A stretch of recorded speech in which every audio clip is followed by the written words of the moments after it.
Hi, my name's Anne-Marie Castley, and I'm 21 years old. I have been at Grace Centers of Hope in Pontiac, Michigan for about 13 months. I was here last year, but I was not ready. I did not want to change. I didn't think I had a problem. I wanted to do things my way, live my way, be with whoever I wanted to be with. Thought I could just do everything on my own. Since I've been here, I have noticed how many things in my life need to be changed. I've noticed it's more than just drugs that I've turned to. I was introduced to heroin when I was 18 by my ex-boyfriend, which he's passed away. He passed away about 4 months ago from an overdose. But it didn't start at 18. Probably about 13 is when I started drinking alcohol, trying to fit in school. I got kicked out of a private school that I grew up in from preschool all the way till the middle of 6th grade. I was bullying kids. I was just a very angry kid growing up. I don't really know what caused it. I just felt like I never fit in. I had an older sister. She's 25. And me and her never got along. She always got along with my cousins, and I was kind of always the outcast. So I think that's where I developed a lot of my insecurities and feeling like, what's wrong with me? Why doesn't anybody like me or want to play with me or talk to me? So that's where I really believe a lot of things started in my life. I'm going a little all over the place, so I apologize. So throughout, when I was at the private school, that's what I was doing, bullying kids, and then they finally said, you have to leave. So I got thrown out, and then my parents' only option was to, they couldn't afford another private school for me to go to. So I got thrown into a public school, which was very traumatic for me. I was sheltered my whole life, and then it's like, boom, you're thrown into public school. These kids are doing all kinds of stuff that I'm not used to being around, the cussing, the swearing, the drinking, the drugs, the boys. I mean, it was very new to me, so I wanted to fit in. And I remember my first day, it was like, all I wanted to do my whole life was just be liked, just be accepted. And my first day, that's all I wanted to do. And I just remember girls right off the bat calling me a slut, a whore, for no reason. So it was very hard for me. I tried hanging out with all different kinds of groups of people, the jocks, the cheerleaders, the soccer players. I even experimented with like witchcraft. There was a group of girls that were doing that. I could never feel accepted anymore. I didn't even have my own sense of identity. And it's taken me this long to really realize that my whole life I've been a follower. Just kind of getting bits and pieces of everybody, kind of making up my own person, but it wasn't really me. So with all that said, just to give you a little bit of an idea how my life was when I was younger. So right now, I'm doing great.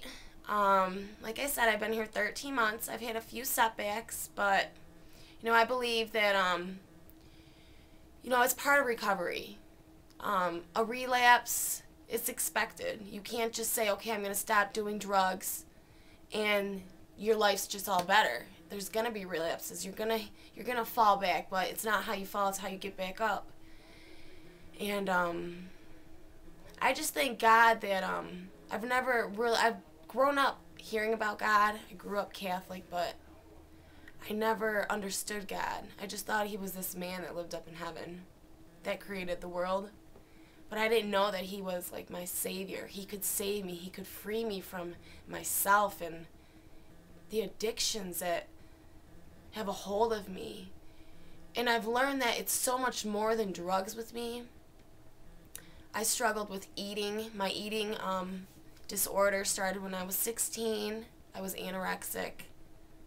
And it kind of backfired. Then I went to the extreme of binge eating. And then I've struggled with just approval, wanting to be liked. I have a man addiction, so it's so much more than just drugs, and that's what I've learned. I have have a long way to go.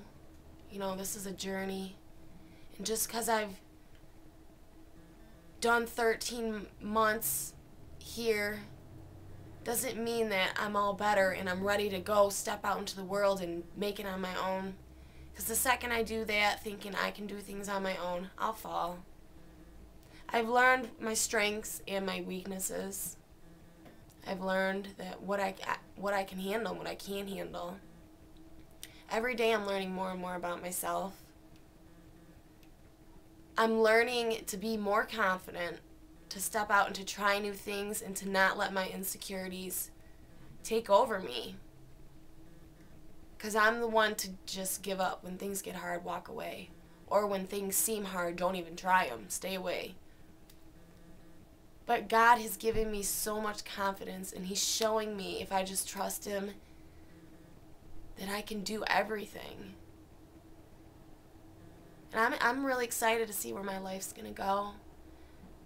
And the best advice that actually my uncle gave to me, he said, sit still, shut up, you know nothing. Because we tend to think we know it all when someone tries to talk to us. Oh, I know. But it's not like that. I've learned to just keep my mouth shut and to just listen to everything that's being fed and being said to me.